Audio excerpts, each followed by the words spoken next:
So it seems like we have a very intimate event today. It's great to see so many of you here. Come on in, find a seat, sit on the floor if you have to. So, good evening. My name is Simon Leroux.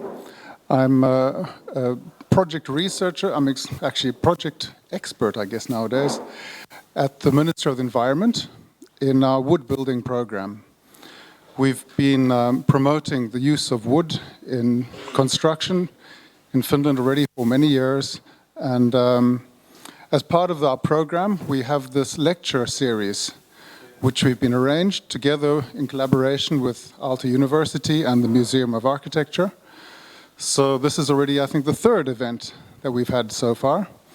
And we're planning to still squeeze in another 2 lectures this year and to carry on next year. So keep online with whatever the announcements from the museum. And we hope that you enjoy the event. Pekka Heikkinen from Aalto University will be working as the host for this evening. And we also have this great pleasure of having him curating these lecture series. So if you have new ideas for who you'd like to hear, please keep in touch with us. All right, thank you. Thanks. We are actually talking about expertise today. And it has been a privilege for me to kind of make a lecture series or presentation series for yourself about the things that you are interested in. But this case, I thought that it would be better to share. I have heard both Johannes and Kimmo to give a presentation, and I was impressed by the fact that somehow a simple-looking building needs quite complex ways to realize, and on the other hand, complex building can find quite simple means to realize. I don't know which is which, but you can decide it after the presentation. In addition to the expertise, of course, skills and attitude is maybe the key point. Johannes, it seems that you agreed that Johannes will start, which is totally fine. Johannes is basically born in a sawmill, if I understood right, and surprisingly ended up having a career as a wood engineering field in one of the best and leading companies working on wood components.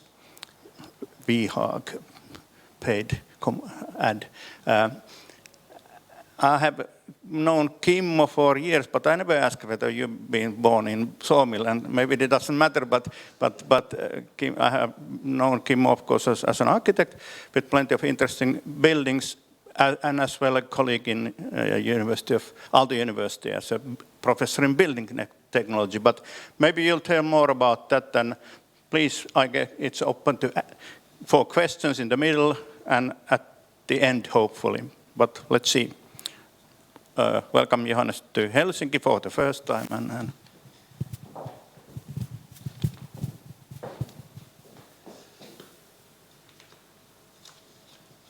Yeah, thanks Pekka. Good evening. The topic, wood solutions in challenging geometries. Clients, architects are challenging the timber industry more and more with really complex organic geometries, which is good, and we're happy about that. And rather than showing you now a lot of complex projects, I'm concentrating on just one project. It's the Macallan Distillery in Scotland. And in this way, you can follow the whole journey from design to installation of that very large and very complex project. The background where I'm coming from is the company VHAG. So I'm there since 17 years and responsible for all the international projects. And VHAG is doing design, manufacture, and installation of timber projects. That means projects made of glulam mainly, and sometimes we combine it with CLT and LVL.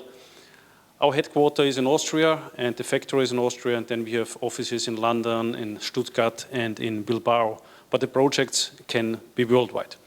Maybe you know on the left side the Crossrail station from Norman Foster, one of the largest timber structures in the middle of London. or on the right bottom side, the biggest timber structure in the Middle East with 105-meter span in Eilat in Israel, or another project, one of the several swimming pools or leisure centers that we made. Yeah, but now to the project itself. The most important, or the one very important parameter for a successful project is that the client has some money. And we had no doubt that in our case, the client had enough money. Macallan is one of the best and most expensive whiskies that you get. So if you're looking on the airport, you have to look behind the glass where the bottle starts at whatever 1,000 or 2,000 euros. And just recently, one bottle was sold for 1.1 million. Macallan know how to make good whiskey, but they're also good in marketing.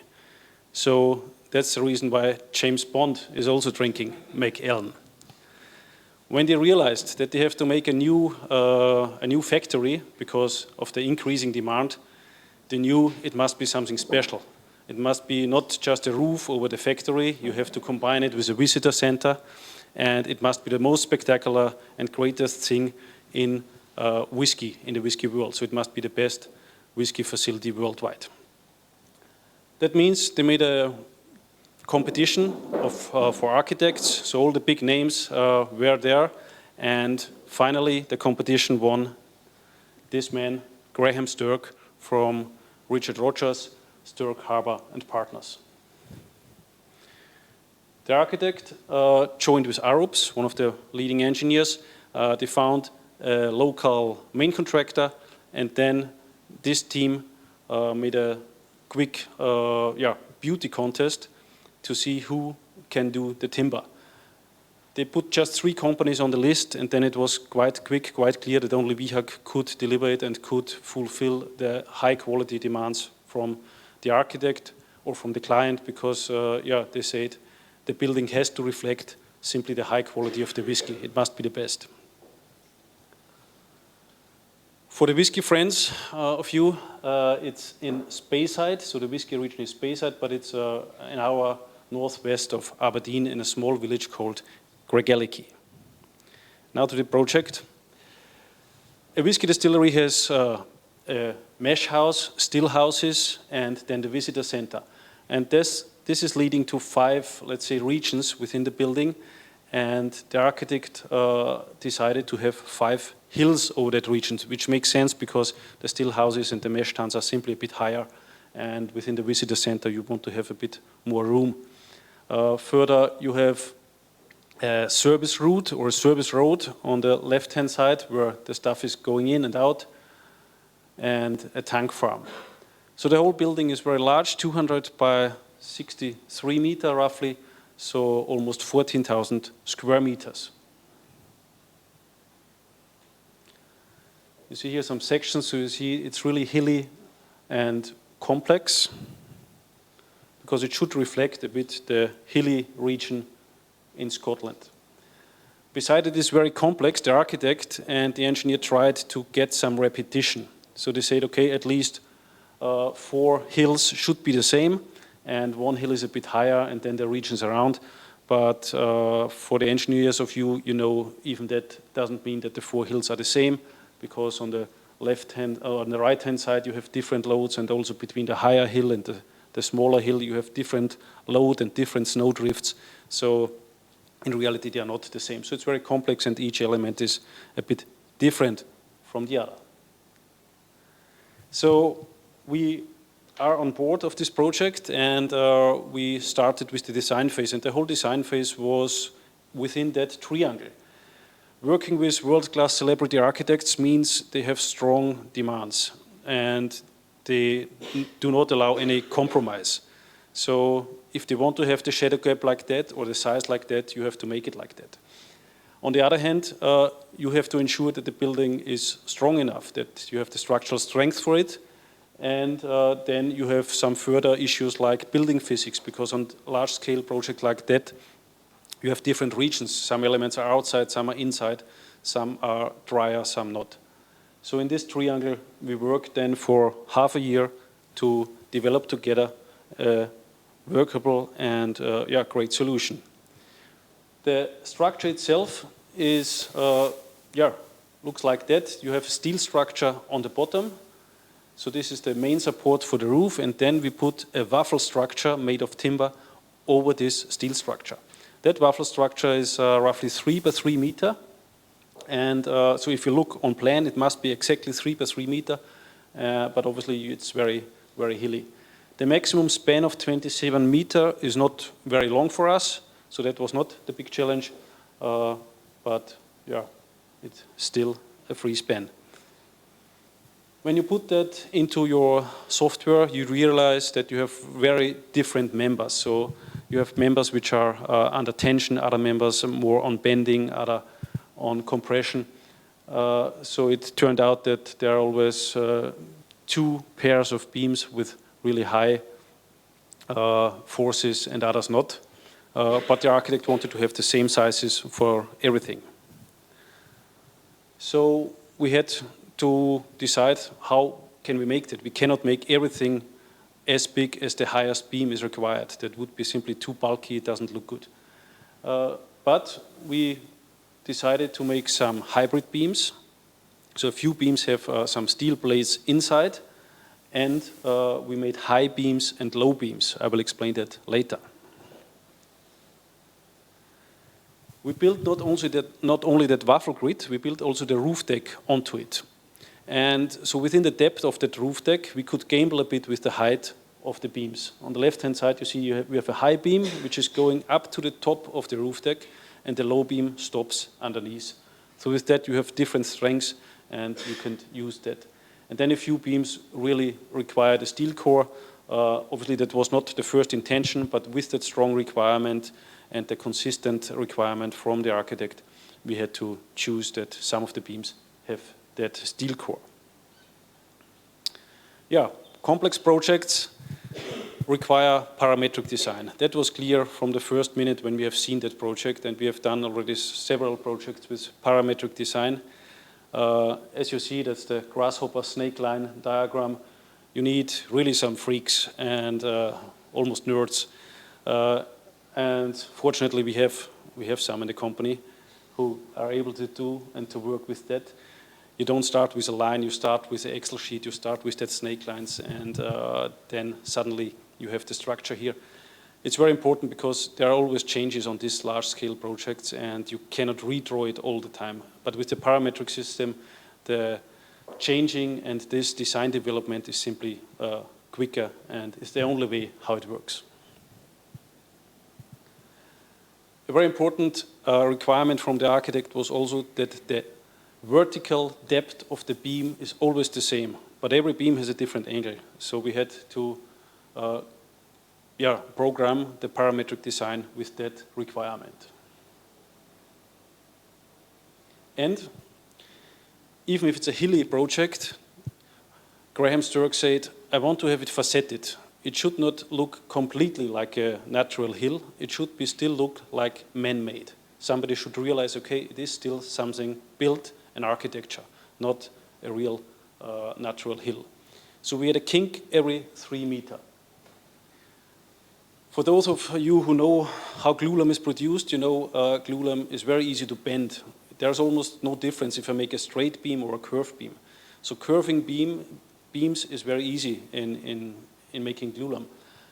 But he wanted to have it facetted with a kink, so that was a challenge. And we solved it in that way that we simply made first a curved beam and then machined it and gave the kink to it. And then another unique or first thing that we have seen, or a requirement that we've never seen before from the architect, is that he wanted to hide the glulam. He wanted to hide the glulam with LVL, the laminate veneer lumber. The reason was because he wanted to have a more industrial look, and glulam was a bit too pretty and too linear with the laminations. And a further advantage is that you receive a channel on the bottom side where you could hide probably any surfaces. So we had to glue then on both sides always the LVL.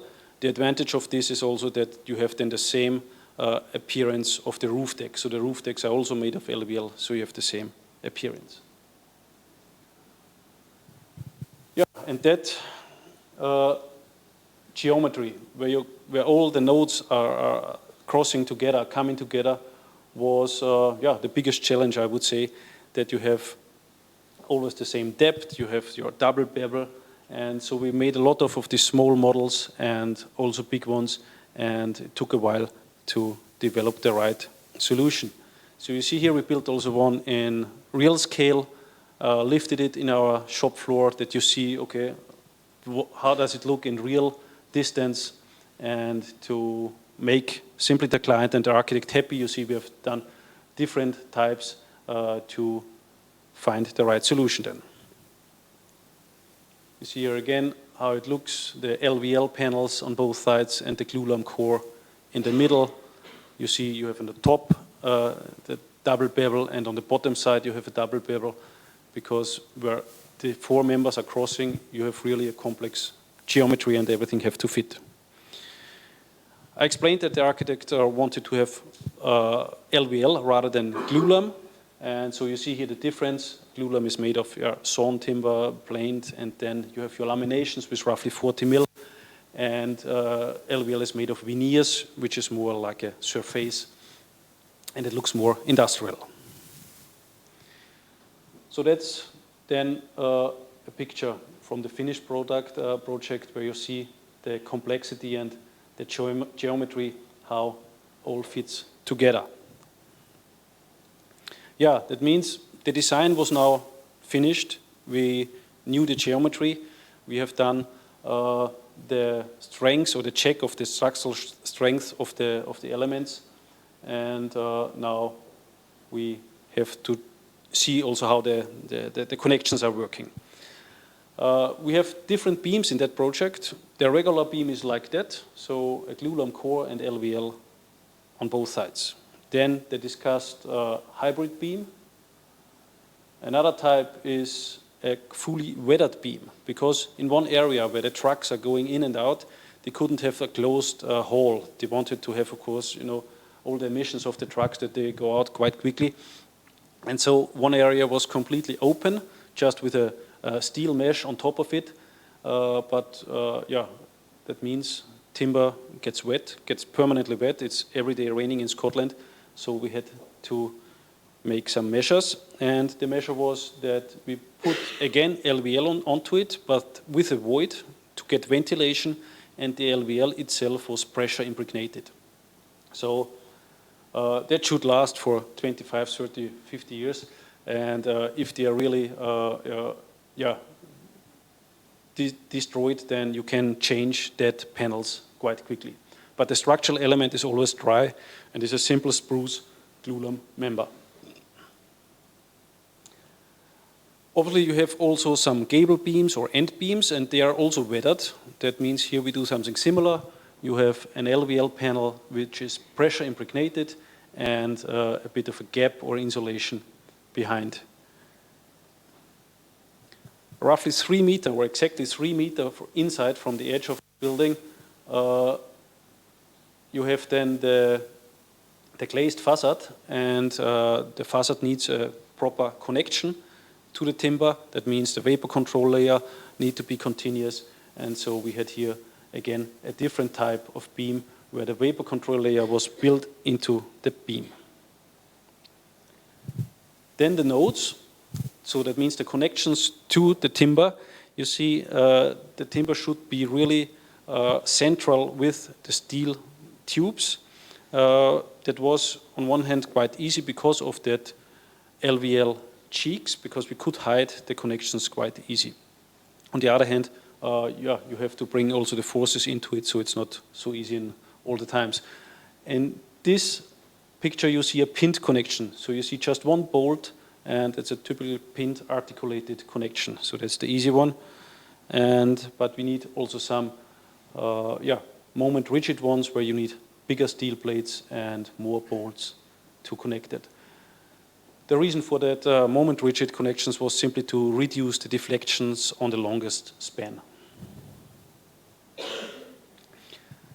Then we had connections with high tension forces and connections which were fairly simple, where you had only some shear forces, and you see here the difference.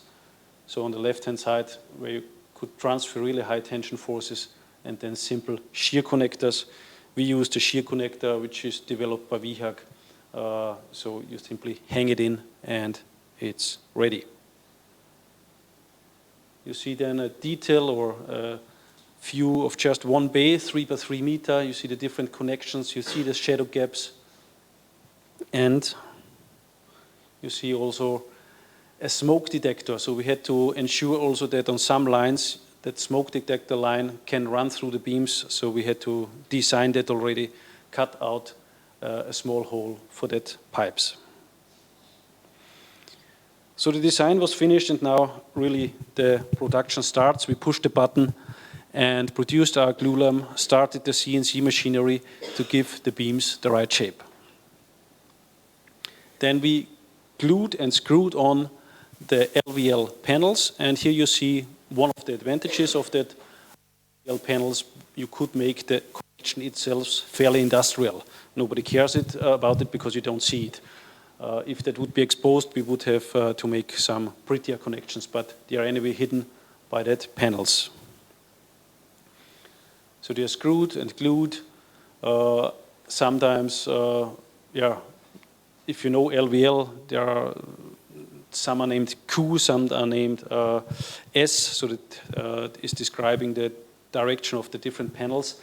And as this project is a very dry project from the moisture content of timber, it's a very, very dry project, we had to ensure that there are no cracks in the panel or in the glulam. Therefore, we decided on one or on some panels that we simply screw it, and on other panels where it was really a structural requirement, we glued it onto it. You see here the different elements.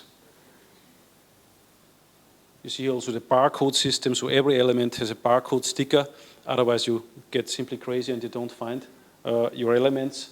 That was a client visit where the architect was here, and the steel parts are coming into the factory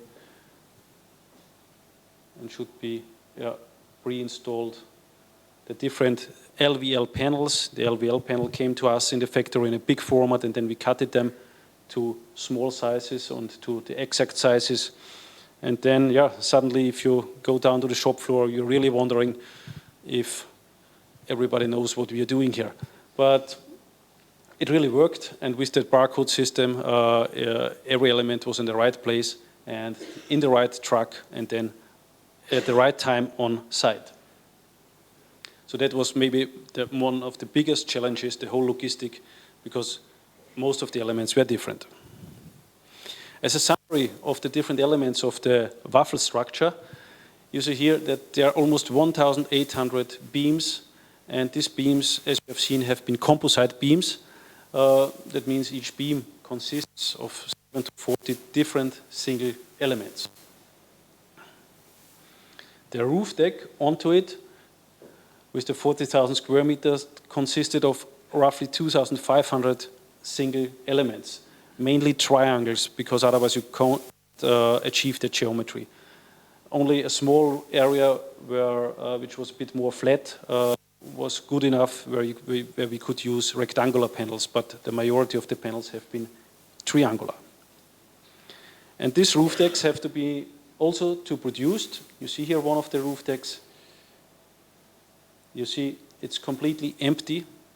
It's made of LVL on the bottom side, then the timber joists, and on top an OSB panel. And the reason why it's completely empty and not insulated and no vapor control layer was simply because there's a green roof onto it. And if you make a completely insulated panel, it would be a too high risk. So it's just an empty panel, and then above the panel you start with vapor control layer, insulation, and the whole green roof build up. The production is fairly automatically, so the panels are cutted by CNC, and also the panels are drilled and screwed with the CNC machinery, but there's still some manual work also to be done on that. But again, the panels have been, you see, a bit different, everyone, and with different angles and different cuttings. And then they were ready for packing and shipping. That means the production was now also done, and now it was time to bring it on site and to install it. And you see the large-scale type of the project. On one side, they are still pouring the concrete. On the other side, they are already placing the green roof. It's really a big one. And here the first beams arrived. As described before, the longest beams are 27 meters, which is really a small beer or a walk in the park for us, because normally we do bigger stuff like that. It's a 48-meter beam. So these transports need, of course, escort trucks or escort service at the back. Or another beam with 65-meter length. Here you see the big advantage of timber. It's simply the ratio between strength and weight. If you would imagine that beam in concrete, you could not transport it with a truck or not with just a few tires, you know. Yeah, when we install it, we obviously realized, okay, we need temporary props because in the middle of the hills, you need support during the installation. The normal way of doing props, temporary props, is a scaffold tower in all the building industry. But as we have sawdust in our veins and as our installers are not allowed to install a scaffold tower, we made it simply out of glulam. So temporary props out of glulam fixed to the steel. It's much slimmer. You need less area on the ground, which is important because then you have more flexibility with your mupes, with your cherry pickers. And on top of it, we placed a kind of hydraulic check to give small movements during the installation. You see here a detail. So on top there's a small hydraulic check. This allowed us that we could put it in the way. You see. Yeah, and that was more or less the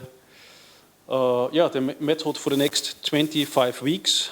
Lifting beams in height, lifting roof decks in position, working with 2 cranes, 2 gangs, roughly 10 to 15 people on site, and every half an hour an element was lifted in position. I mean, in Scottish environment, really with a lot of rain, with a lot of wind, but it worked quite well. You see here, with the cranes, the elements haven't been very heavy, so we could use quite lightweight cranes, but we had a lot of them.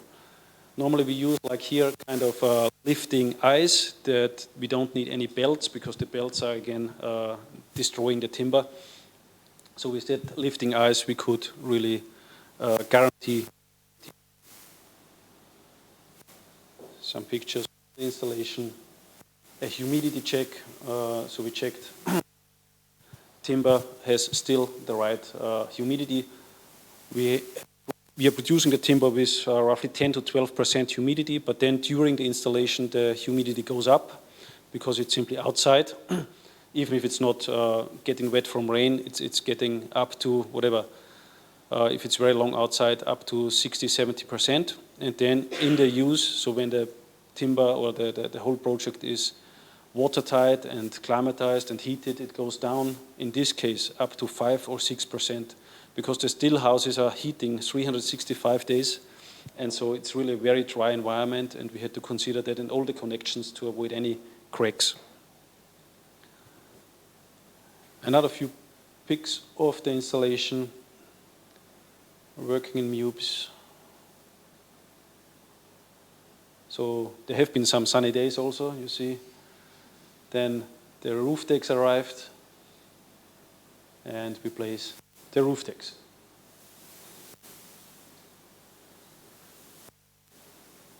You see here already how steep the hills are, how exactly everything had to fit, because the roof decks have been sometimes on top of the beams and sometimes between the beams. You see here already the hilly structure. And we had also some roof lights, and for health and safety reason it makes very much sense that the roof lights have a net into it, so we fixed that net already in the factory that nothing can happen, so that there are no health and safety issues on site.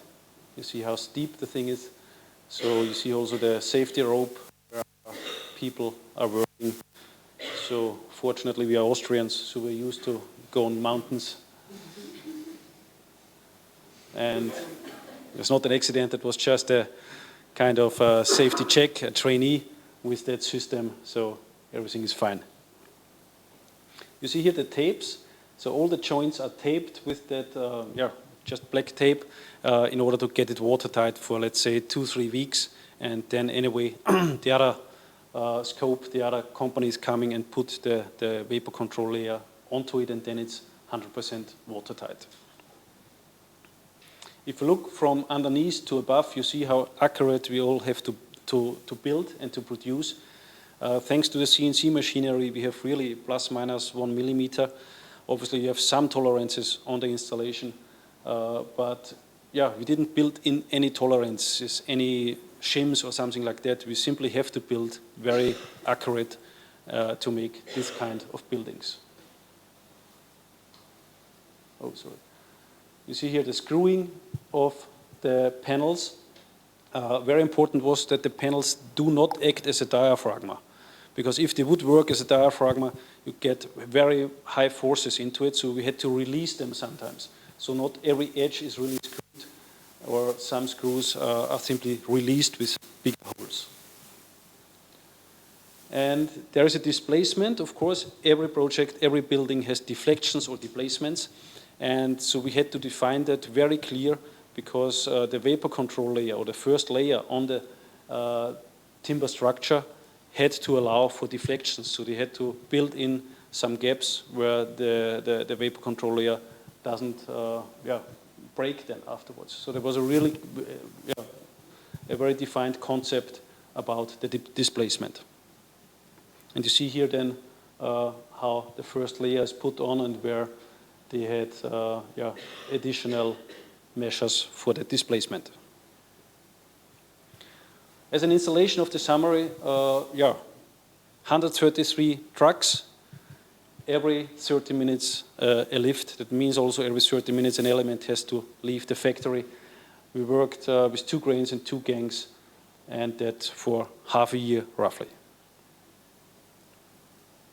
And then some words to the green roof, even if it was not in our package, but it was very interesting to work with the green roof guys together and to see how this system works.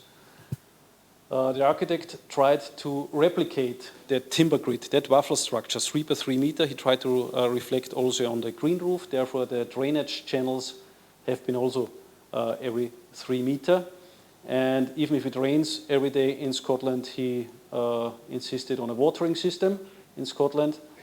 And I don't know if you know that. I mean, on these design meetings, you have your design meetings every 2 weeks, and you're not only discussing your timber roof, you're discussing also the next or the interfaces to other works.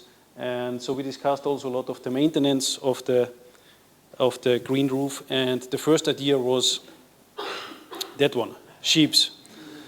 And so our structure had to be strong enough for a few sheeps per square meter, because that was an early stage when we developed the structure. But then, a few weeks later, in the next design meeting, they told us sheeps are not good. They are simply too silly. They will fall out, or fall from the roof. So the answer is goats. Goats are a bit more clever. They are really good in mountains, can go up and so. And so that was the solution. Everybody was happy. 2 weeks later, we have a problem. Goats are not biting, they are picking. And so they're picking out the grass, and that would change the green roof in a brown roof. So finally, very boring. It's just man-made. I mean, not like that, but it's a man-made maintenance now. But it was, you see the things, what happens in these design meetings. The rendering in 2014 on the left-hand side, you see that, and then the reality in 2018. And it looks really fairly similar. And everybody was happy that at the end it looks like the architect promised it. You see here, if you don't find it, if you have to look really carefully that you find it, but you really see, okay, it's not a natural hill, it's man-made. And so at the end, simply a few slides of the finished project. as usual on these large-scale projects, it's very difficult to get it on the picture. So if you get a chance, just jump there, be in Scotland, have a look, walk around, and then you see the scale and the whole architecture, which is really impressive. Also, we are sometimes thinking, okay, architects are crazy, and why do they ask for that? At the end, we know they were really right, and they had the right ideas. If you then walk through the building, you see, okay, the architect was right. And we loved it, because we loved it that architects are challenging us, are demanding us, because that brings us forward, that brings the timber industry forward. Sometimes we say, okay, that's not possible, but if we have another brainstorming, it is possible, and that brings the whole timber industry a step forward. Another rendering and reality comparison from the inside. Here with all the still facilities. Again, the geometry of the different beams. This is the visitor center. Another view on the left-hand side. If you're there, you find every bottle from every year. So your birth year, for instance, since whatever, 1850 to 2019, you find your bottle. Another advantage you see here of the kinked or the facetted system, the glazing contractor had a bit of an easier life if it's facetted. So he don't have to make a curved glaze, it's just facetted or straight. Then they spent a few further millions on a big opening show with a laser show. The only thing they couldn't, they didn't want to invest was Daniel Craig. He was then too expensive for a 15-minute talk, but it was really, really impressive laser show and impressive opening ceremony. And these are then the signature pictures during the day and during the night. So, yeah, the final message is simply, don't worry if you have any crazy ideas. The timber industry is ready for it, and we like to work with you. Okay, so thanks for your audience.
Kuuluuko nyt?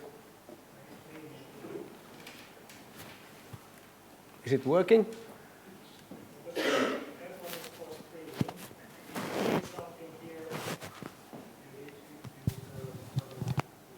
Okay. Can you hear me at the back row? Okay, then it's fine, I think. Yeah. Okay, so yes, on my behalf also thanks for inviting me here, and it's a pleasure to have a small talk with you on timber architecture and building some new forms out of timber. I think a few words about timber itself. As we noticed or saw there, you can do pretty much amazing stuff from timber, and even you can deliver quite amazing spans of timber structures while using just a normal truck and a couple of other wheels. But this is just one of the benefits. I think the big thing about the timber is that it's really kind of like renewable energy in a physical form. So it's just something that's grown from the sun and from the earth, and there it is, and it's really renewable. It will regrow, or it can be replaced another tree. And in that sense, I think forest is kind of like the manifestation of a green miracle, you could say. But as a material as well, it's like a very human. It is kind of like one that creates memories, but also something that records memories. If you look at this kind of like a cross-section of an old tree trunk, you can see how it's recorded, the different years it's been growing on the different conditions of water, different conditions of coldness, warmness, weather in general, the harsh winters, hot summers. And of course, it's very appealing to eye somehow. It invites to touch, and it's kind of like really nicely reacts to the sound, and it's really kind of like softly seducing you by even the fragrance of itself. So there are plenty of reasons why to do things in timber. So I'd like to start with our recent project, actually, which is kind of like a combination of stone and timber, you could say, and in that sense, its basis itself or comes from the tradition of Finnish churches. This is a church in Ylivieska, which we won an open competition for, and been doing that for 2 years now, and now we got a green light for building it and should be open within 2 years or something. So the combination of stone and wood here is actually also maybe dictated by the history of Finnish churches, that everything that touches ground has been really heavy stone and kind of like very sturdy. And then on top of that, there's been a wooden construction, which has been the roof and the rest of the church.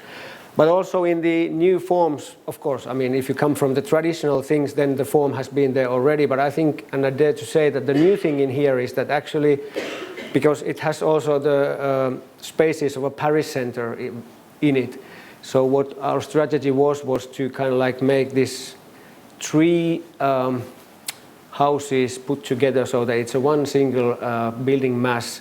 And in that sense, it has the traditional elements of entrances, of sacristy and stuff like that, but it's all within a one roof, actually, which is then making these triangular shapes in order to cover the whole basis. So other issue here is that we wanted to return to the kind of like traditional building physics.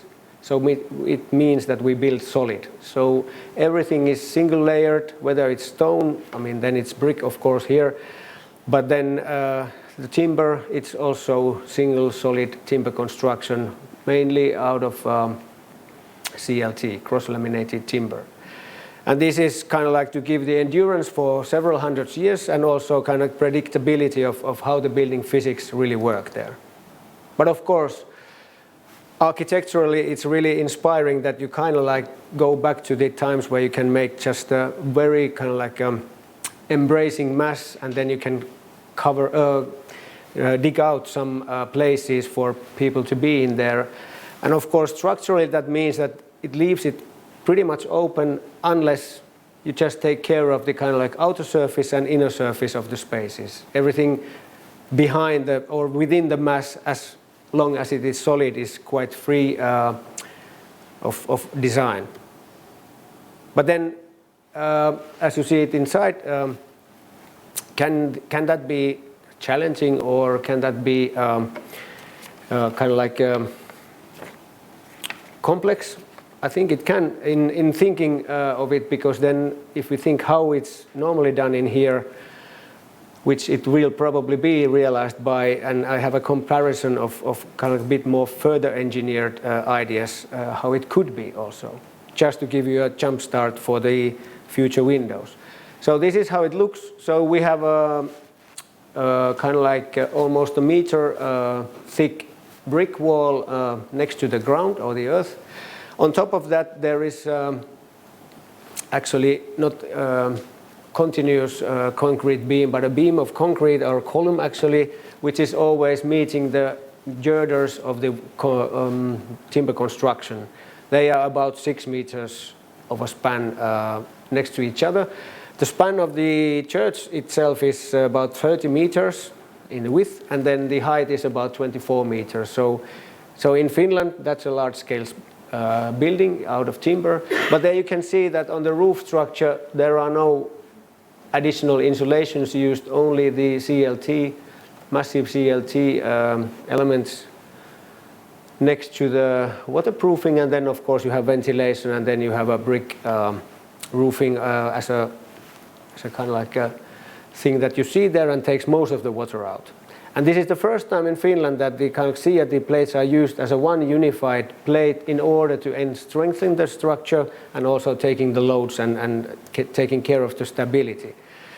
But then could this be taken further still? Because I think, and we were having some talks before entering the hall here, that usually we are in a state of timber construction in Finland, kind of like that you take care of with one solution the forces that come down, then you have another solution for reinforcement, then you have a third solution maybe for some other layer. So it means kind of like many multiple layers. Of course it means maybe some other or combined selection of products, and it means combined selection of engineering details, whatever. So we had a chance to, actually this was done with the ministry, we had a chance to visit Switzerland for a workshop in order to create kind of like this bridge of knowledge between Finland and Switzerland in order to raise our level of engineering and architectural knowledge on how timber construction could be made. And it was really eye-opening event, and we had a one-day workshop there, and then after that they had 2 weeks of workshopping by themselves, and then they came up with the concept, presented it to us, and if you compare this to the traditional way, I think it's quite obvious that there is a lot of knowledge behind how things are produced, how can they be assembled at the site, and how the loads go. So all this together, so it's really a multidisciplinary solution for very complex systems with very simple solution, which is just one hollow box of a kind of like prefabricated module, which can then take care when it's rightly joined of all the loads, all the stiffness, all the movements, everything like that. And actually you can then, or what you really need to do and know is of course how to do the connections, joints in order to take care of the loads. But of course that was also handled there, and as you can see, everything is really neat, everything is really pure, everything is in line, everything is very Swiss, you could say. And then this is how it looks in a section, that this kind of like the hollow tubes, they go from the roof to the walls. And of course, I think if I remember right, after the production, this would have taken about less than a month to put up. So it's really fast as well. So there are things that we can go further on here in Finland as well, and as Johannes said, that I think this is really nice opportunity when you can see something that is being done abroad. Then you have the persons who are responsible for that here, and then you can exchange the knowledge and be open-minded on those. So I think gradually we can reach the level of the high-tech, let's say, on building timber construction in here, which means that you can have very low-tech outcomes, which means material resources wisely used, and then time used very wisely as well. Okay.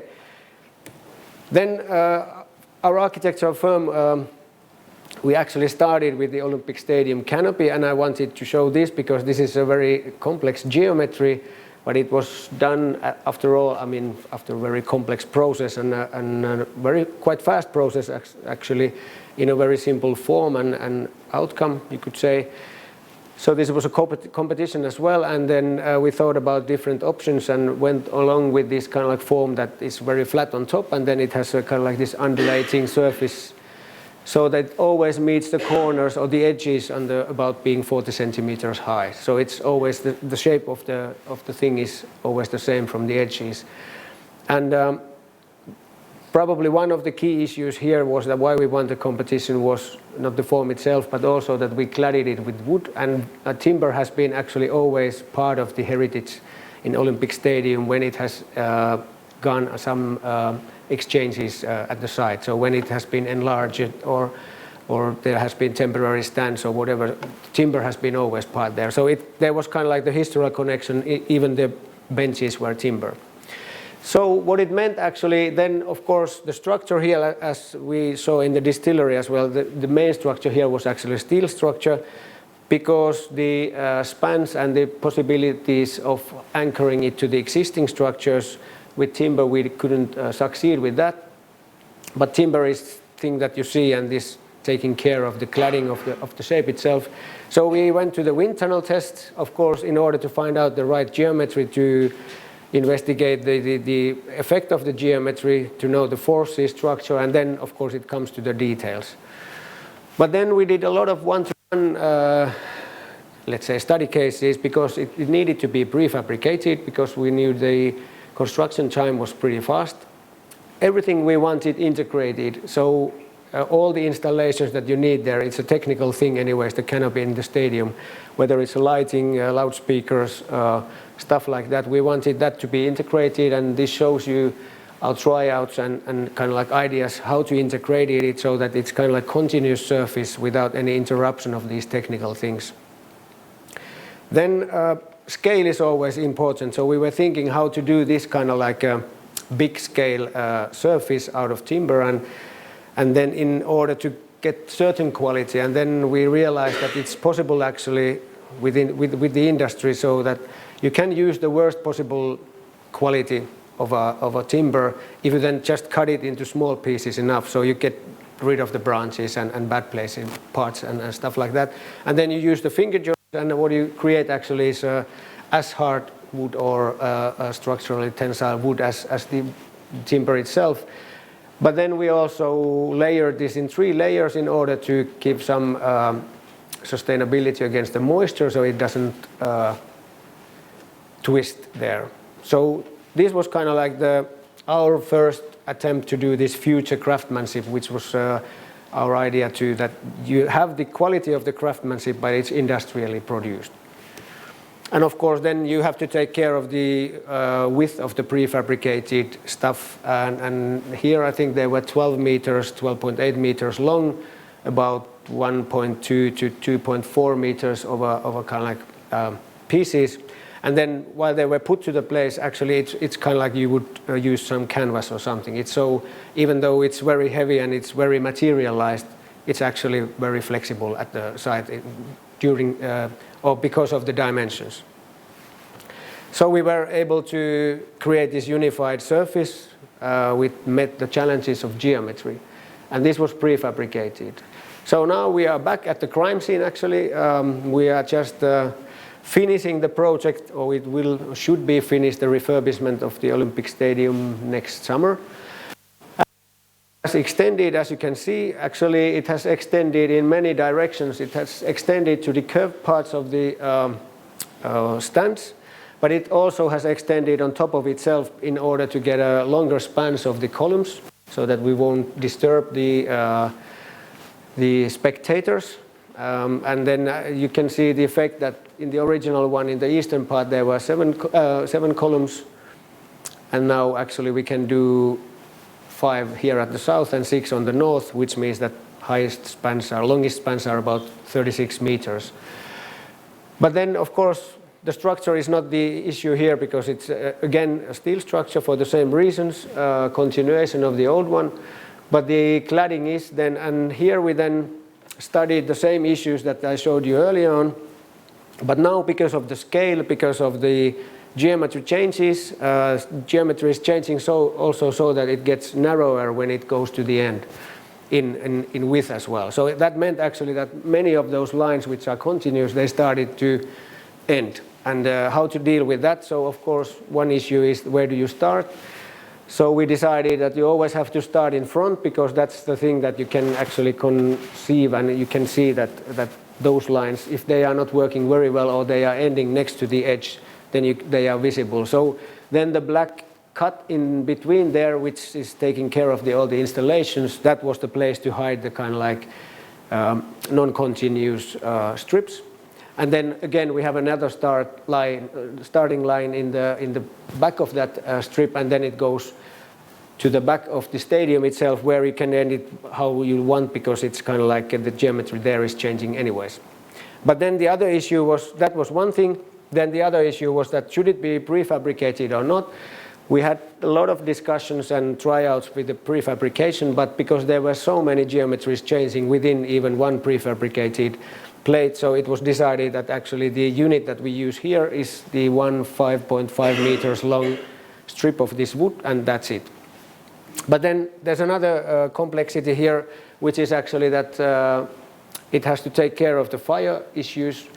The original ones was sprinkled actually, so there was kind of like the system for that. But then, of course, if you think about winter and maybe winter use and water, and they don't go very well together. So the client did not want to have that sprinkled anymore. So we had to find out some solution for the treating the timber. So one was, of course, painted somehow so that it's fire resistant. The trouble is that you probably end up painting it every 5 years maximum, mostly every second or third year.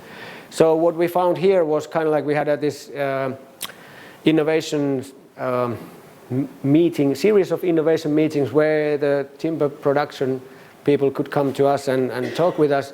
And then we found this stone wood, it's a kind of like a timber which is impregnated with the kind of like this stone, what do you call it?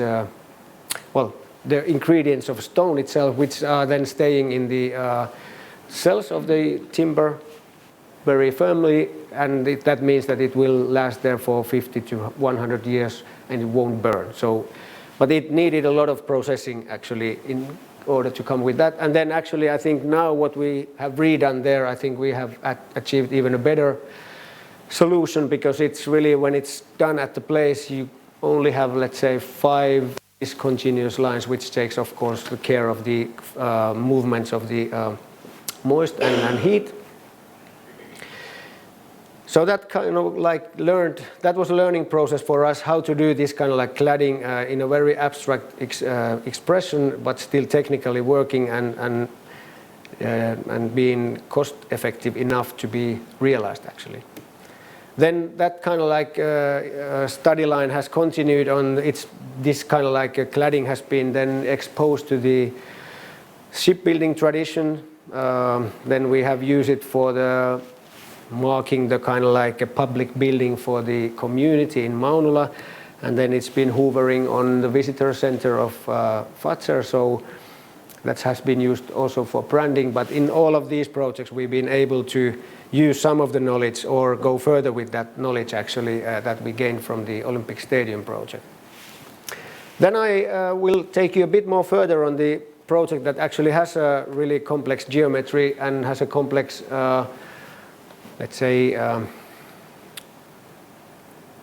content as well, which is the Kamppi Chapel actually. And I just wanted to show you that the process started, it wasn't so clear how it will actually appear at the end. So we have a lot of tryouts with different models of different versions of geometry. What it was kind of like stated from the client that it should be timber construction, it should be place for silence, it should have some meeting rooms for either social workers or the priests in order to meet them, and then rest was pretty freely up to us come up with a solution. And the place in Kamppi is really tricky because there's kind of like height differences there. There are a lot of big people flows going into the metro station, coming from the railway station. It's kind of like most commercial place in the Helsinki as well, and how to do this place for silence in there, that was a challenge. Which then we thought that we should somehow create a form that comes out of the of that context, that it's a place for silence, for the material and light, and then it allows these people flows to pass by. It also allows the kind of like eye to pass by. You see it there, but then it doesn't block your views actually. And then of course it was really important that we wanted to make it real wooden on all the surfaces, so that it's a really abstract intentions of bringing something pretty different which was existing there, which is of course glass and stone and metal and stuff like that, which you usually find in commercial architecture. Then it was partly built in situ, partly prefabricated, and I will show you how. But this was then the main concept, that all the kind of like additional or service spaces that we need, they are put next to the ground actually, so it's kind of like continuation of a ground, or the height difference that you could see there, and then the real thing that you see is only the chapel itself. And the form of that is such that it kind of like covers itself from the outdoor noise, and it's visible strong enough in order to withstand the kind of like weight of the very tall commercial buildings. This is size of a single family house. It's altogether like 350 square meters. So that was a kind of like tricky thing, that how to do that in timber and not make it look like a single family house, because of course that would have been not fulfilling the criterias. But then the concept itself was quite clear, that we needed to make a shape which kind of like covers itself from the outside noise. It takes in light as much as possible. It's kind of like a place for silence, and then there is only material which is present there. So this section gives you the idea of that. Then of course all that is black in there, even with the timber construction. This is kind of like similar situation that we have now in the Ylivieska church, that all that was kind of like a free playground for construction or engineering, how to do that. And for that we had several different rounds, of course. But then the one important issue for us was that, as I told you, because it's a very small in size, so the expression or the impression that you get from it when you see it there should be really abstract. And we thought that it's really important that you don't pay attention to one of the strips of timber, but you just pay attention for the surface, the whole kind of like the form there, which meant then that there needs to be quite a lot of lines. We did different scale testings, and then of course then the next question, which will come a bit further on, was that how to do that so that every line is horizontal actually there. And by doing these drawings we were not aware of how difficult actually it could be. But still we fine-tuned the shape within the context, made some differences to the orientation. And then if those models were 1 to 200, then I think it was really important we jump into the 1 to 50 scale, because then it's a scale of almost doing, I mean, then the building, which is of course building is building, it comes out of the context. You should never do it as a design. But there are moments where you have to kind of like detach that and take the kind of the form of the building itself into a kind of like an abstract idea of just the form. And this 1 to 50 scale model was actually very helpful in that, because it was made out of plywood which was glued on top of each other. So there we could actually then reach again the same tactileness on the texture that we wanted. So it's always important to keep the goal present there. So the lines were again important, and this showed that it's possible to have this always differently curving shape and still the lines are going straight. But also, I mean, the whole shape of it, that we decided then for reasons like we saw there, that if you want to protect itself from water and stuff like that, it should be something that always grows and protects itself, and you can't detect those shapes without making a real model out of that. And we redid the design based on this model with some corners. But then of course the shape itself started to reflect that, and we started to discuss how to do the cladding itself, or I mean how to use the timber. And then of course we started talking with the people who are either contacted with timber industry, or then they were really craftsmen of timber, like carpenters. And then of course this traditional boat came up, and then if you look at the layout of the traditional boat, so it resembles like a building. So, but the tricky part is there actually, that while the kind of like the lines start to follow the geometry, it means actually that to make that thing, that you have to cut each of those boards in different forms. And that we realized. And then if you think about the layers of lines we had in there, and we thought that maybe the scale should be that if we use this high of timber, it means that it's kind of like the single family house again, because that's the scale that they use there. So we had to do something else. So it had to be this kind of a visible dimension. And then if you think of reshaping that kind of dimension, and I mean hundreds of layers of those. So then we realized quite soon that this is not the way to go. What can we do? So then, as we saw earlier on, we also had some geeks in our office, luckily. And so this is just graphic to me, but of course I understand where it comes from, but I cannot actually make this. The next one, this I could even make maybe. But then so we had this geometry in BIM model, which was helpful of course in many ways, but then we had these surfaces of the inner surface and outer surface and things in between, and of course then we made this diagram of programming and the programming was used to cut this shape into the vertical slices in every 600 millimeters.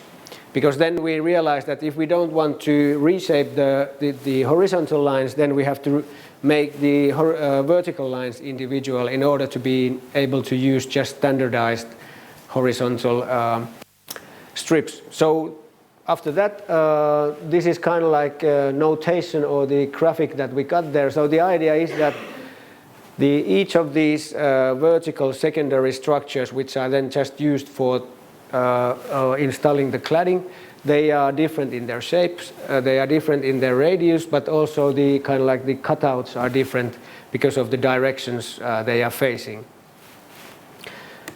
So that took care of the secondary structures. Then there was the cladding still, and based on the experiment that we had early on, we very early on decided that we will go again to this 3-layered glued of facade material. We think about what kind of timber can we use, whether it's spruce or pine. Then we went for spruce because it's actually pretty much moist resistant and acts better in the facades than the pine that we found out. And then because it was industrially produced, again we could get high quality spruce out of non-quality spruce actually.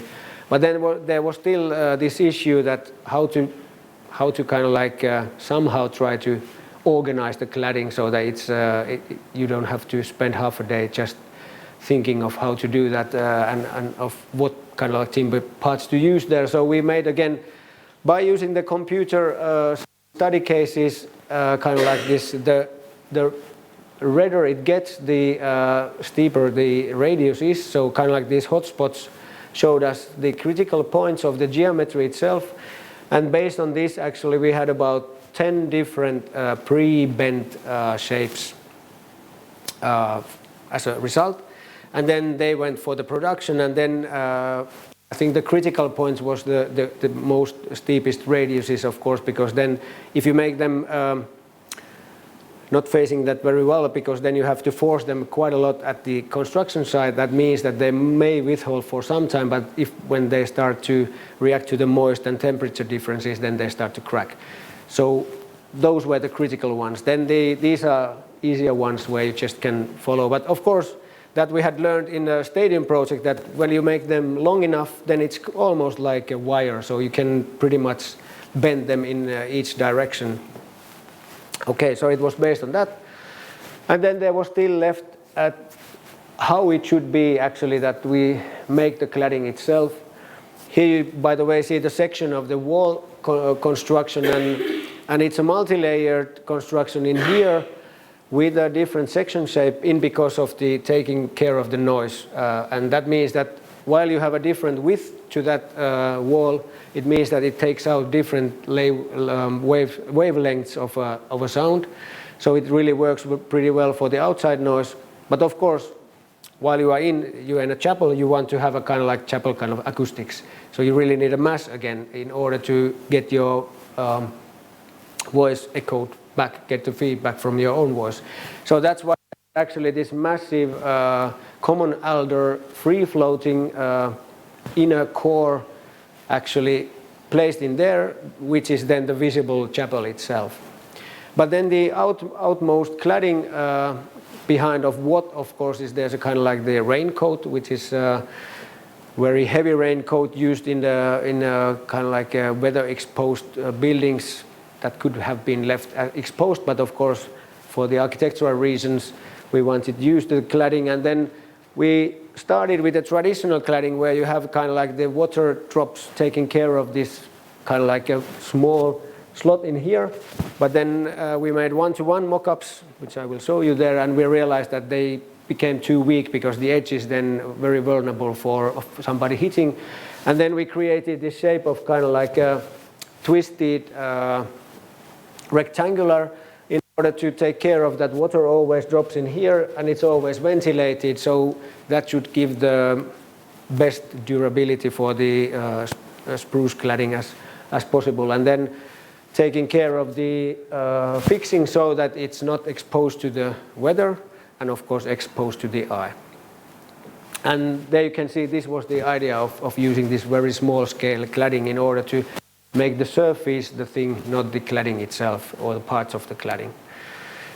So then a lot of tryouts. Actually, for the inner massive wall, there was Kari Virtanen, who was a very well-known and very experienced carpenter. He actually came up with a system that if you have kind of like this size of or piece of wood and then you cut that in a curved form and then you put actually the flat parts together, you get the shape that we wanted. But then again, this was a program, or the building time for this was about 1 year. So then we soon realized that if you start to do that, you have a pretty much individual pieces put together. So what we did was actually similar kind of solution, but CNC milling, and actually that could be very easily, again, by using computer, being organized so that each of the elements, like we saw in Johannes' presentation, they were numbered. And then we did some pre-assembly and some tryouts, and it proved to be a really good thing because when you had your hand going on in there, you couldn't feel anything because it was so precise, the CNC milling. And then only thing was to take care of, again, that the joints, they are never facing each other, so that you have kind of like this randomly, but still running kind of like a line of joints in vertical direction. And it's really a massive wall. It's been then, when these elements, which are this size of approximately, were brought to the place, they were numbered, so they started to laying them, and each layer that was laid, then on top of that came the second one, and they used glue again and then some screws in order to make it really, and then now what you see in there is really a kind of like solid, free-floating timber construction, which is detached from the outer core in order to give no vibrations to get the noise. So as a finished building, you can, I don't know, maybe some of you have visited in Kamppi. It's open from 7 to 10. It has been really popular. One of the, I think, top 3 tourist attractions now in Helsinki. But the issue was not to make a tourist attraction. I think what's really nice is that we are now working with the Helsinki Paris Center now in order to find out some new places where you could have more meeting rooms for the social workers and for the priest, because that has been the really...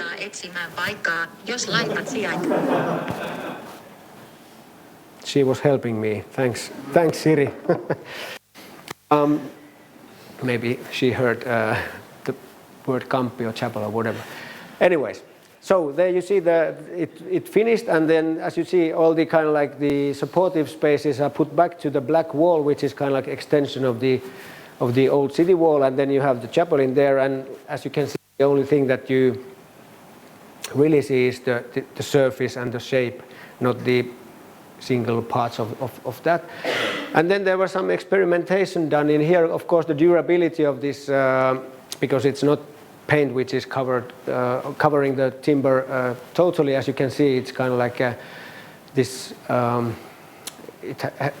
timber shows through it, so and it's not varnished, but kind of like that. So we had a company, actually it was Technos, who had this kind of like biowax created at the time, where they had this kind of like nanotechnology for the basis of this treatment in order to give some water resistant for that, and now I think it's been there from 2012, and it's still pretty intact. There are parts which have now been getting some where you can see some aging, but it's normally redoable, so it should maintain there for the several year hundreds, I guess, as well.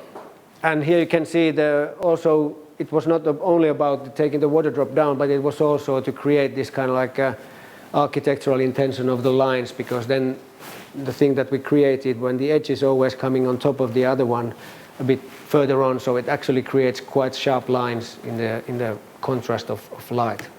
And inside, the idea which we could then come up with this kind of like industrialized craftsmanship was that we really create a place where it's only material, silence and light. And I think this, the way looking now back and actually being on the other room before this event, I think which is really nice in here, that somehow now I feel that with these technologies that we saw in the earlier on and with this Kamppi Chapel, I think now Alvar Aalto's idea, which he then came up with in Cultural House, with this kind of like a one shape of a brick, which was trying to make kind of like every corner possible. So he was talking about this elastic standardization. So I think now that we have the tools for computing, we have tools for production, we are pretty close to that, because it doesn't really matter how do you shape those things, or how do you put them together in complex forms, if it's just well thought over beforehand. So it means that we really need to do a lot of thorough research and design, but then we can achieve pretty amazing stuff that used to be achieved only by craftsmanship earlier. But yes, thank you.